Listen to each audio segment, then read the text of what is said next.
Welcome to another episode of The Brand Called You, a podcast and podcast show that brings you leadership lessons, knowledge, experience, and wisdom from thousands of successful individuals from around the world. I'm your host, Ashutosh Garg, and today I am delighted to welcome an accomplished tech entrepreneur and a unicorn from Dubai, UAE, Dr. Raghavendra Hunasgi. Raghav, welcome to the show. Thank you so much, Ashutosh. It's an honor to be on your show. Thank you.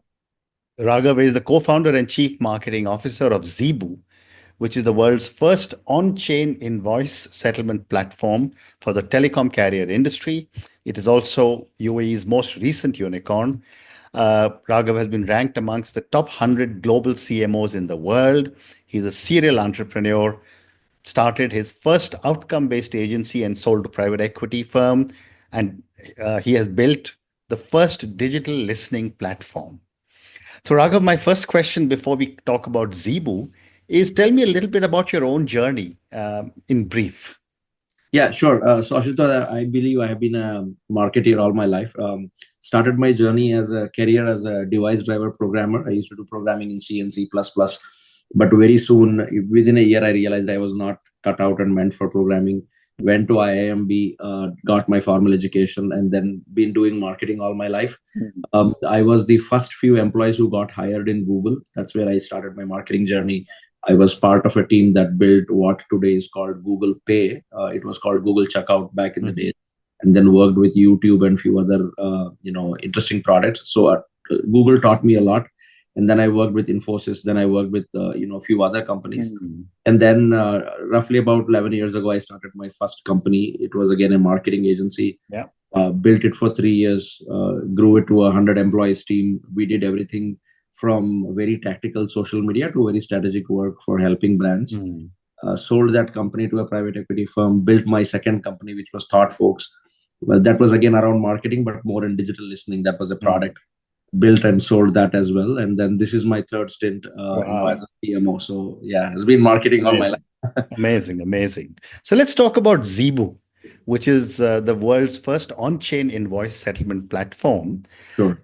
Tell me a little bit about Zeebu and how did you identify the gap in the telecom carrier industry for your kind of service? Sure.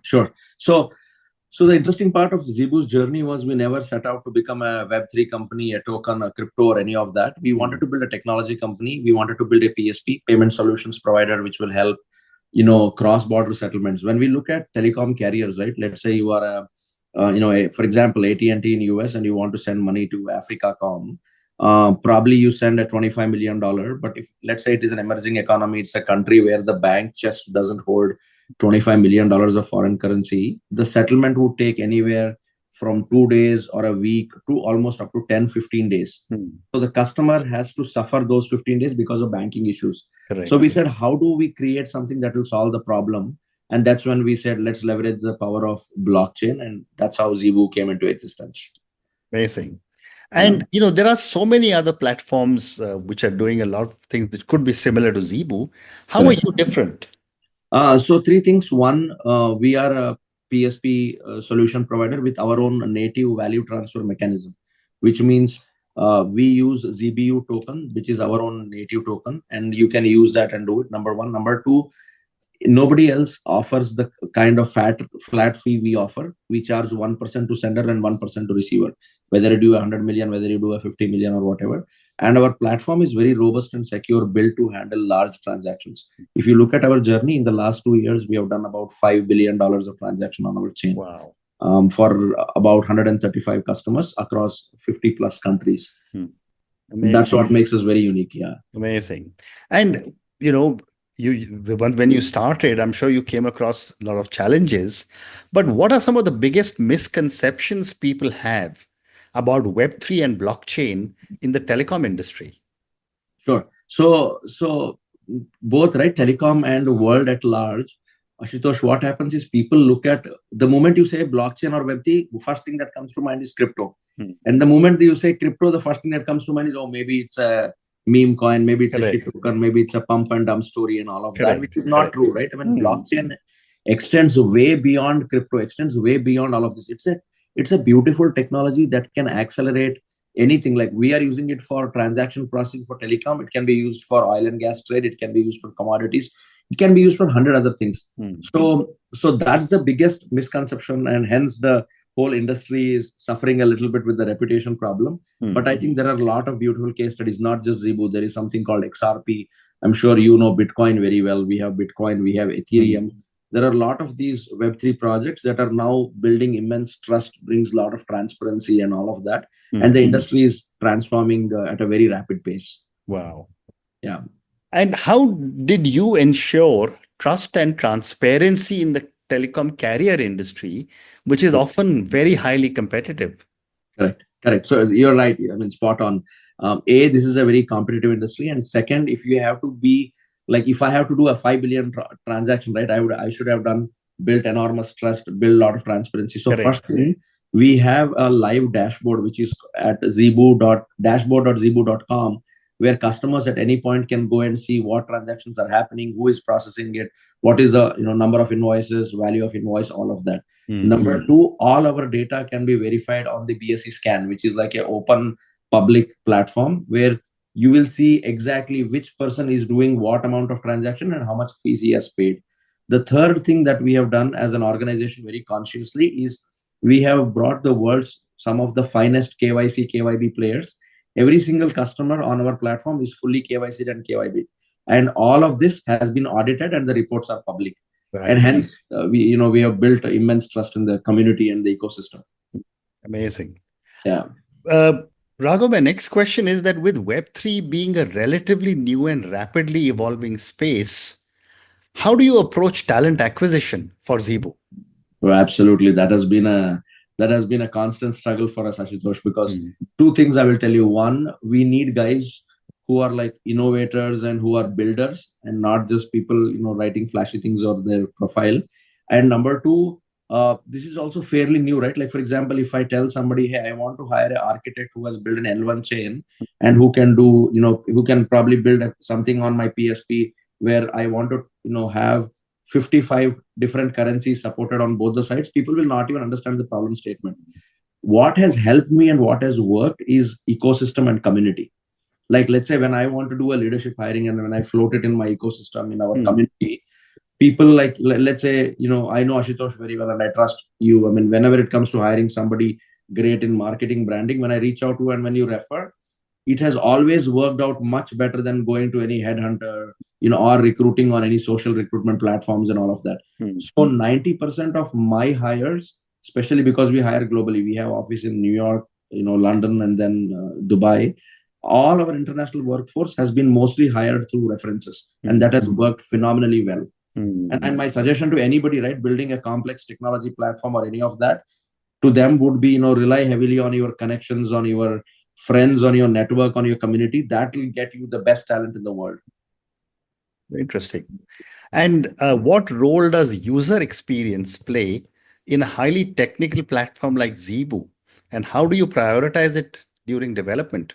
100%, Ashutosh. I think whether I am building a spaceship to Mars or I'm building a payment platform, the first thing that we should all do as an entrepreneurs, and I feel it's like a moral responsibility, is to have a beautiful UI UX, right? Why will your customer stick to your app or use your app, let's say if it is complicated, shitty, and difficult to navigate?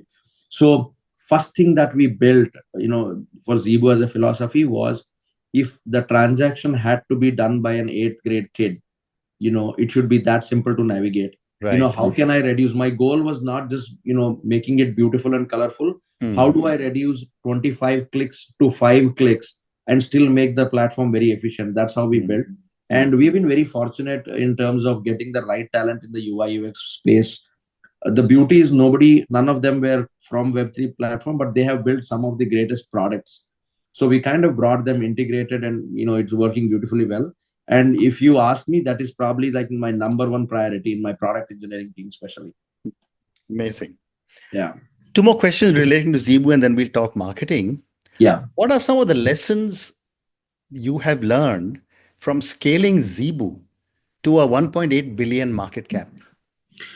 So 3 things, Ashutosh. First was we thought 0 to 1 was a difficult journey, but After we built, we realized the scaling is equally challenging. From one country to establishing our presence across 58 countries, handling customers from 20 countries to 134 nations, managing 12 to 94 currencies. All of this has been a phenomenal learning curve for us, because especially for me, being a Syrian entrepreneur, both my previous startups were restricted to one geography and one set of audience. Now I realized scaling takes a lot more than what we actually think. Correct. Number two, most of the times entrepreneurs underestimate the power of mentorship and mentors.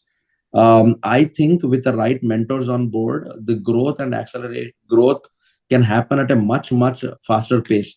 So that is second thing we learned, and hence we brought in some of our finest advisors are from Coinbase or from PayPal, people who have built some great systems in the past. The third thing and the most important thing is how serious and keen are we about the feedback that we get from the community, from the users, all of that. People ignore that, but I'm telling you, that's where you will find most of the diamonds.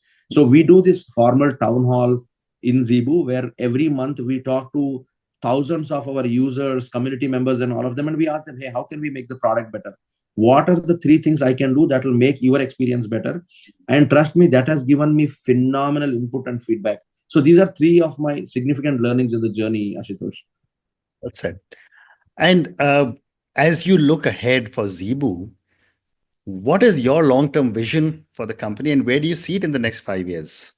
Obviously, we want to be the undebated and most trusted platform, especially when it comes to payment settlement. We obviously want to extend beyond telecom, but telecom itself is like $120 billion market, telecom carriers.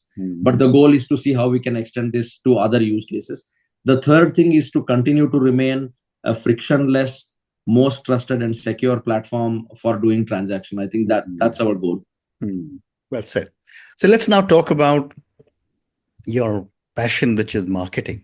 Sure. And you were just telling me how you specialized in marketing when you went to one of the Indian Institutes of Management. How do you define insight-driven marketing, and why is it critical today? Oh yeah, beautiful question, right? And I'll give you answer with an example.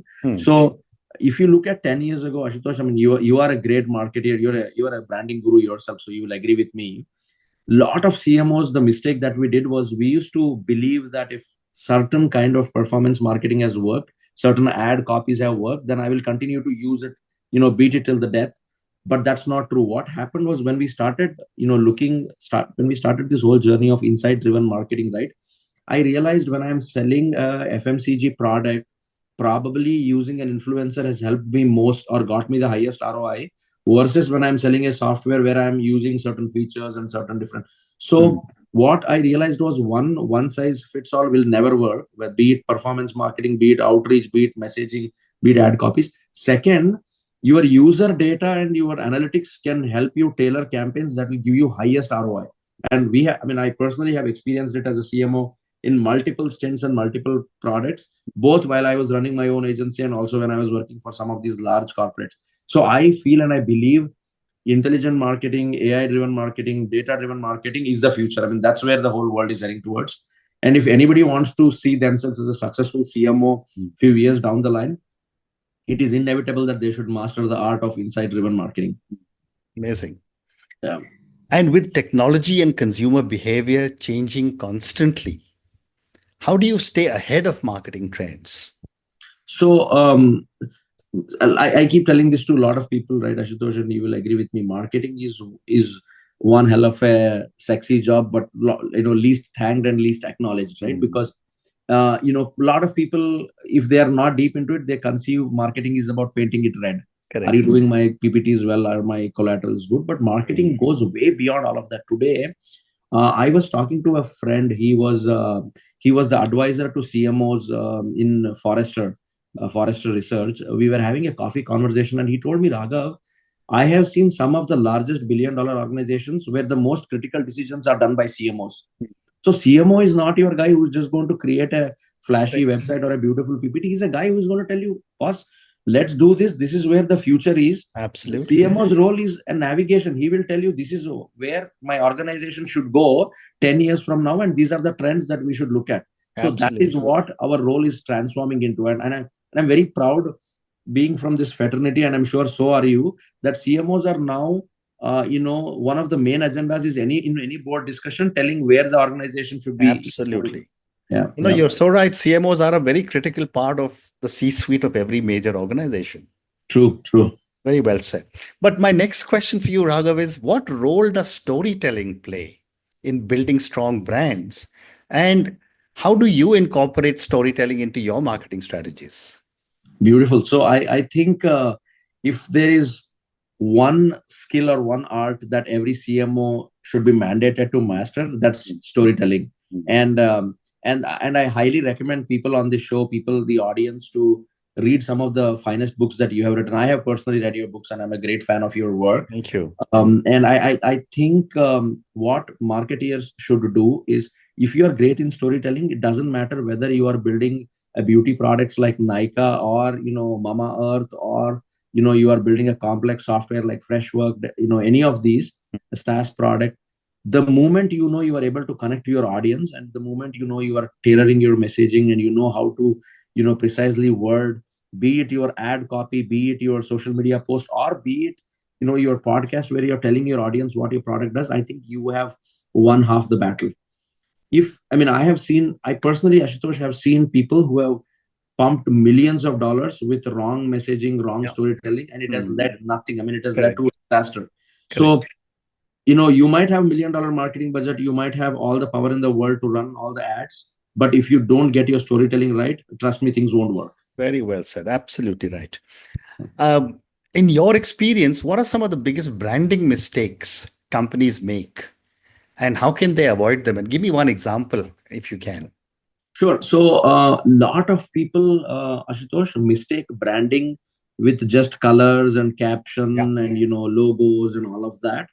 I feel branding extends beyond that, right? Branding has three components. One, addressing the head, addressing the heart, and addressing the union of head and heart. Mhm. Which means your brand communication should make sure that any of your buyer, you are addressing their head decisions, which is like the softer and the emotional part connected to the brand, and you also talk to heart, which where you kind of do decision making based on the pricing, the features, the availability, the ease of use, all of Mhm. that. So how can you put all of this blend together and then create your brand story and brand messaging? You can have the most beautiful logo, you can get the most beautiful tagline, you can have an amazing acronym and all of that for your brand persona created, but if your brand messaging is not right and it doesn't tell what your brand exactly does, it's going to be a disaster. There is an FMCG brand that we worked with. They spent, I think, about $2.5 million working with few designers in New Zealand, Mhm. building the whole beautification of the brand story and everything, but they got the persona and the messaging wrong, and the campaign ended up in a huge disaster. They Mhm. had to spend additional 5 million to recall the campaign and redo the campaign. So Mhm. it's extremely important, and Absolutely. every marketer should think beyond the visuals, right? Correct. Brand is beyond visuals. Correct. And I'd also like to get your perspective on social media, which plays a big role in brand visibility. How do you 100%. see social media's role evolving in future? 100%. I have been saying this. I've been a huge advocate. Social media sooner or later will replace the entire traditional media. I mean, people. I mean, you and I have seen it. Growing up, our newspapers, be it the Hindu, the Times of India, we used to be filled with all the advertisements and ad. Yeah. Today, am I able to hire a Gen Z influencer who has a very swanky Instagram page, and can I pay her, influence her to talk about my brand? That gets me more traffic than any other billboards or any Correct. other traditional advertisements, right? So it is we are getting into the creator economy where influencers play a major role. Platform mix, which is, are you using Instagram plus LinkedIn plus YouTube plus TikTok? What are the platform mix that you are using? The third and most important thing is, what is your push strategy? Are you doing ads? Are you doing repurposing the content between the platforms? All of Mhm. this is like very important. So I call Mhm. this social engineering, right? Today a marketeer has to be a social engineer to architect their social media strategy, and that is Mhm. where the future is, Ashutosh. Great Do you agree response. with me? Absolutely agree. Absolutely agree. In fact, social media moves at the speed of nanoseconds, and if we Right. don't know how to manage it, then Right. Right. you're Right. so right. So I will give you a just small 1 second Sure. example, Yeah, Ashutosh. please. Yesterday morning, President Trump was taking over the Oval Yeah. Office, and then there was a meme coin launched by his wife's name. They got the social media strategy so right. In 6 hours, Ashutosh, it reached market cap of $9 billion. Wow. Timing it, using the right platform, using the right messaging, having the right influencers, boom. 9 Mm. billion in like 5 hours, I think, is a history. No Amazing. other platform, no other business has created that kind of market cap. Correct. Yeah. Well Yeah. said. So, Raghav, I have time for two more questions for you. Sure. When I was reading about you, I was fascinated. You also advised presidents and three presidents and prime ministers. Yes. How do you see the role of political branding, and how does this differ from corporate branding? So it is a little sensitive. Political branding, I have enjoyed doing the political strategy. In fact, there is an article about my work in an entrepreneur magazine and entrepreneur website, which said the man who controls global politics from India. Though I Wow. didn't want it to be branded it that way. Yeah. So for brands, right, you have to study about the persona, you have to study about my messaging and all of that. For politicians or for celebrities, it is a different ball game altogether. You have to do, booth to booth, man to man mapping.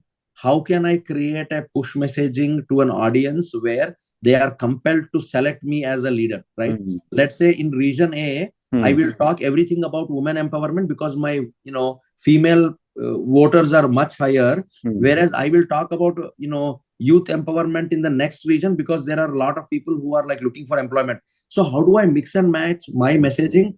How do I make it geo-targeting? That's where I learned my lessons of how important and critical geo-targeting is. And third Mm. is how critical it is to choose the right channel to push the messaging. Mm. All my, early voters or first time voters, we targeted them on Meta, which is like Facebook, Yeah. Instagram, and all of that.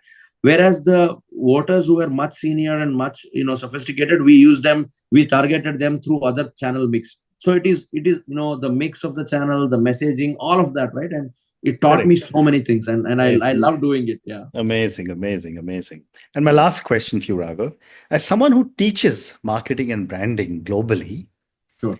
what are some of the key takeaways you want our viewers and listeners to remember about building a brand?